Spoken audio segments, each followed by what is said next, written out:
those of you that remember James Holmes, that guy who massacred civilians in an Aurora movie theater back in 2012.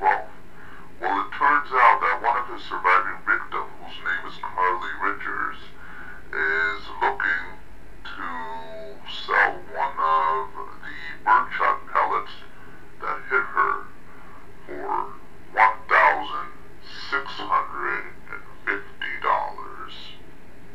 So basically, she reaches out to this guy that goes by the name of Holler. Now, Holler and his groupies make a profit from the suffering of victims. As far as I know, he is known as the true crime dealer. I think it is something like an auction thing. I don't know for sure where Holler makes his sales and what is referred to as murderabilia. Good way to coin the term, buddy. Murderabilia in comparison to the memorabilia. But long story short, at some point, Miss Richards reaches out to Holler and he decides to buy that pellet that hit her. But Richards had a different proposition for Holler.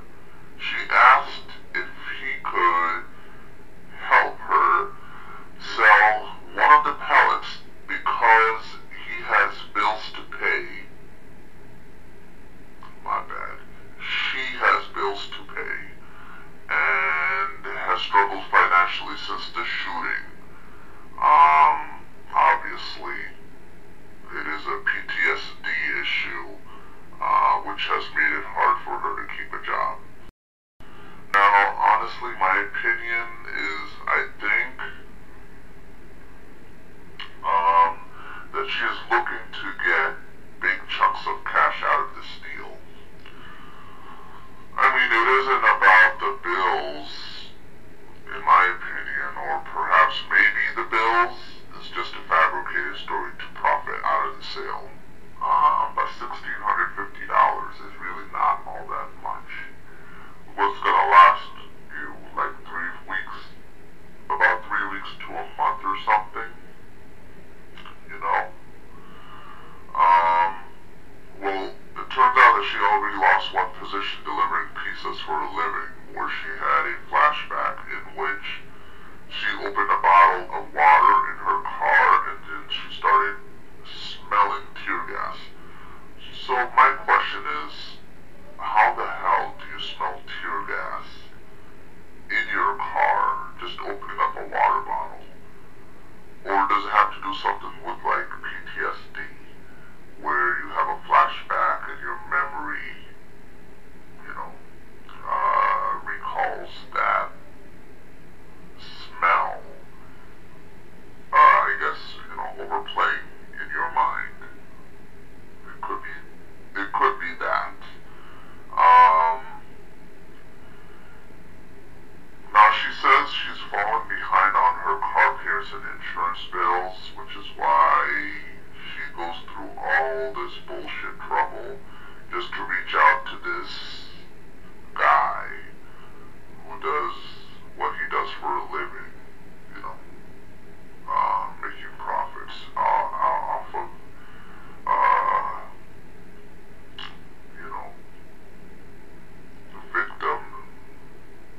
the victims,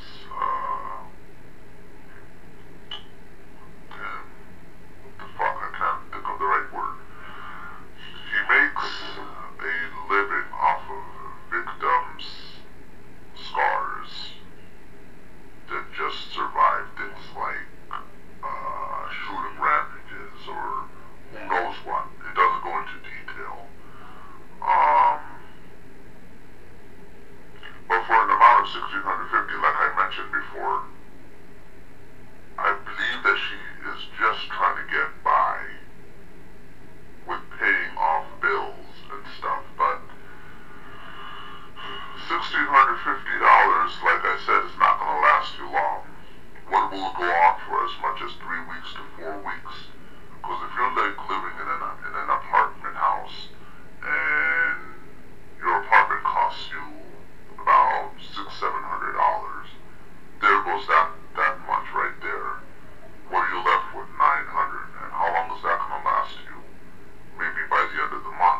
Maybe her intentions were to make a big chunk of money, over 100 grand, maybe. Um,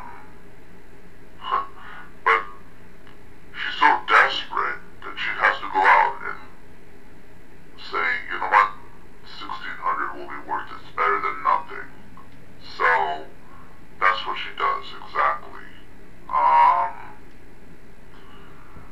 And so this guy Holler, he agrees to help her, and he actually went a step further, offering to give Richards all the profit from the sale and help set up it's called an Indiegogo fundraising webpage for her. And he quotes that, "I'm doing this for one reason, and that is to help her." Okay, so this is where I think there's gotta be a catch.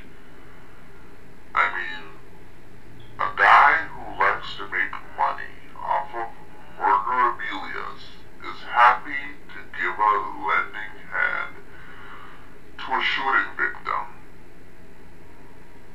Okay, I understand that you have sympathy to somebody that just survived a shooting spree, but I don't think someone who makes riches from the suffering of victims, will freely sell something for this one specific person without an incentive for himself. You know, it's obvious that he tuned into the radio station of WIIFM, or What's in It for Me. What does he get out of it? He has to have something out of it. It's just what I feel. But if I'm wrong, then so be it. Because there is a chance for humanity after all. So the way I'm looking at this is, no one does it out of the courtesy of a feeling sorry for you, especially for someone that, like Holler, who is making riches off of the victim's suffering, as I mentioned already. Then it goes on to say, the victims makes a note saying, "I just think it's ironic that I had to reach out to the murderabilia guy," she says, adding that she understands some people might criticize her decision. Well, duh. Of course they're gonna criticize your decision. If all surviving victims go to pawn shops and to sell broken fragments of pellets for money just to pay bills, that would just be absurd, in my opinion. Why do you have to go through all that trouble just for that little small amount, you know? It's not worth it, in my opinion. And normal people like me and anyone else watching this video for that matter, in situations of financial difficulty, would rather just go and try to find more than one job to survive the financial hardship. Now I know that she has PTSD, so she has a hard time keeping a job, but honestly, there's gotta be a better way than have to reach out to somebody just for a few scraps of money, you know? So anyways, the pellet's now for sale, and one of the two that remained in Richard's body, the victim, for more than 2 years until it began causing her pain, it was removed by a surgeon. So it kind of makes sense, I think. I guess if it was me that had physical pain, and knowing how much surgery costs, I wouldn't do anything about it until I had the money to pay that expensive surgeon to take it out of my body. Now she says that she needed the money for cars and bills and stuff like that, but